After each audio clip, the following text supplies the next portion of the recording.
Hi everyone, I'm Wendy, and today I'm telling you 5 reasons why I don't consume oil. And I'm not here to convince everyone whether or not oil is good or bad. There are plenty of people out there arguing over it, and you're all adults and can make that decision for yourself. But while I don't think that oil is necessarily the worst thing someone could consume, I personally have chosen to avoid it. And these are my top 5 reasons why. Number 5, I simply don't like it anymore. After I had been oil-free for about 6 months, I accidentally ate something that I didn't realize had a little oil in it, and it was disgusting.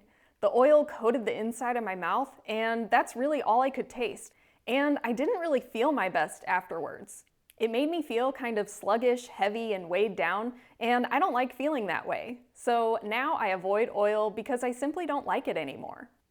Number 4, oil is a highly processed and refined substance. I don't really consider it to be a whole food. And I'm not some kind of purist that thinks we should only be eating whole plant foods. I do consume some processed foods, but I prefer to choose minimally processed foods. I consider minimally processed foods to be those that don't have something significant added or removed. Take whole grain pastas and breads as an example. Yes, the grains have been refined and combined with a few other simple ingredients to create a processed food.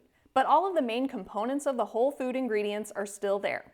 On the other hand, you have those fluffy white Wonder Breads that last forever, where much of the whole grain has been removed and things have been added to preserve the bread and add back in some isolated nutrients. In the case of oil, it's also gone through a refining process to remove most of the original plant, leaving behind only fat and maybe a few antioxidants. It's similar to a protein powder, where everything but the protein has been removed. Or refined sugar, where the fiber, water, and nutrients have been stripped away, leaving only pure sugar. I feel my best when I'm eating mostly whole foods and some minimally processed foods. So for me, that means avoiding highly refined products like oil. Next up, let's talk about calorie density.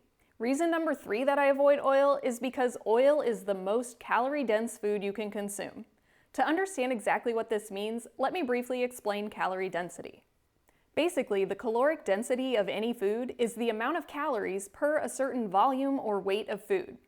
Proteins and carbohydrates have 4 calories per gram, and fat has 9 calories per gram. It's somewhat difficult to wrap our mind around grams, but ignoring the unit and simply looking at the numbers, you can see that fat is more than twice as calorie dense as carbs or protein. That means you could eat almost twice as many pure carbs or proteins for the same amount of calories of fat. Here I'm showing you a calorie density chart that puts it in terms of calories per pound. I won't go through the whole thing. There are lots of videos out there about calorie density if you want to dive deep. But just looking at the two ends of the spectrum, on the one end you have non-starchy vegetables clocking in around 100 calories per pound.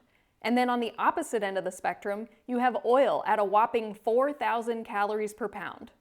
But I don't think anyone's out there chugging pounds of oil, so what does this actually mean in your daily life? Since non-starchy vegetables are about 100 calories per pound, that means if you ate a salad that weighed a pound, it would only be 100 calories. On the other hand, 1 tablespoon of oil is 120 calories. So if you just added a tablespoon of an oily dressing, you've basically doubled the calories of your salad.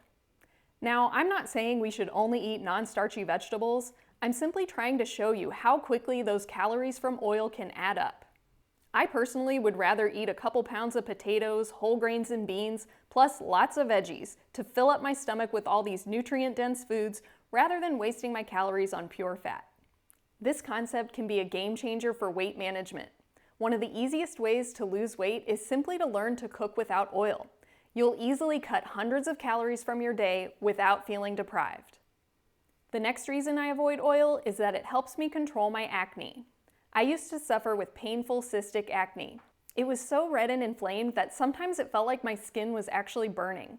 Simply switching to a whole food plant-based diet eliminated much of the pain and inflammation, but it was only when I reduced my fat intake and completely eliminated oil that I was able to get my acne under control. Sure, I still have a blemish here and there or sometimes get a breakout, but my skin feels so much better than it used to, and it no longer causes me pain. And that's enough motivation for me to keep the oil out of my diet. And finally, my top reason for avoiding oil isn't even related to health. My number 1 reason is that cleaning the kitchen is so much easier. It's one of those things that you don't realize how bad it is until you don't have to do it anymore.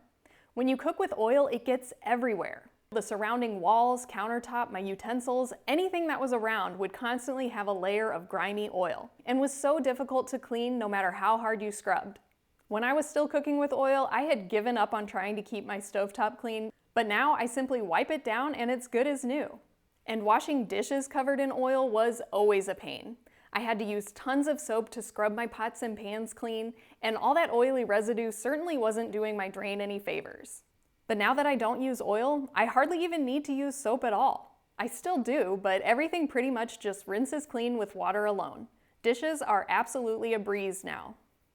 A lot of people argue that an oil-free, whole food, plant-based diet is too difficult because it takes up so much more time since you can't eat at restaurants and have to cook at home a lot more. And while that may be true, I would actually argue you might end up saving time because the cleanup is so much easier and faster. So if you're trying to go oil-free as we head into this new year, I hope this video gave you some ideas to help keep you motivated. It can be a little challenging to think about giving up oil, but I would argue that you're not really giving up all that much and you have so much to gain. Let me know your thoughts in the comments. Do you include oil in your diet or not, and why? And as always, I appreciate it when you like my videos to help me spread the plant-based message, and feel free to subscribe to my channel for more plant-based meal ideas. Thanks for watching, and I hope to see you next time. I had to use tons of soap to scrub my pots and pan clean. Oh my God, okay. And all that oily residue certainly wasn't doing my drain any favors.